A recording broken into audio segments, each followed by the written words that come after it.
Sir ನಿನ್ನೆ BR Patil ಅವರು ಒಂದು ಆರೋಪ ಮಾಡಿದ್ರು, ಅದು ನಿಜ ಅಂತ ಇವತ್ತು ಪುನರುಚ್ಚರಣೆ ಮಾಡಿದ್ದಾರೆ ಸರ್.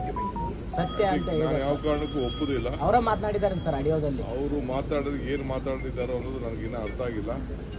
ಚೀಫ್ ಮಿನಿಸ್ಟ್ರು ಗಮನಕ್ಕೆ ಅದಾಗಲೇ ಬಂದಿದೆ. ಚೀಫ್ ಮಿನಿಸ್ಟರ್ ಅದಕ್ಕೆ ಏನು ಬೇಕು ಕ್ರಮ ತೆಗೆದು ಮಾಡ್ತೀವಿ.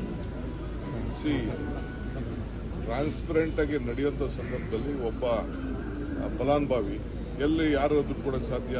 ಡಿಸಿಷನ್ ಯಾರು ತಗೊಳ್ಳೋರು? ಪಂಚಾಯತಿಯವ್ರು ತಗೊಳ್ತಾರೆ, ಲೋಕಲ್ ಬಾಡೀಸ್ ಅವ್ರು ತಗೊಳ್ತಾರೆ. ಯಾವ ಸರ್ಕಾರದ ಮಂತ್ರಿ ಅದಕ್ಕೆ ಈ 1.5 ಲಕ್ಷ ಕೊಡುವಂಥ ಇದಕ್ಕೆ ಹಣಕ್ಕೆ ಎಲ್ಲಾಗ್ತದೆ? ಸೊ ಯಾವ ಉದ್ದೇಶದಿಂದ ಮಾತಾಡಿದ್ದಾರೋ ಅದು ಸರಿ ಇಲ್ಲ. ನಾನು ಖಂಡಿಸ್ತೀನಿ.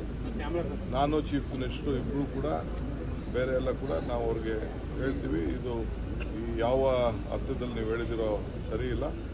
ದೇರ್ ಇಸ್ ನೋ ಅಂತ ವಿಚಾರ ಯಾವ ಕಾರಣಕ್ಕೂ ಇಲ್ಲ.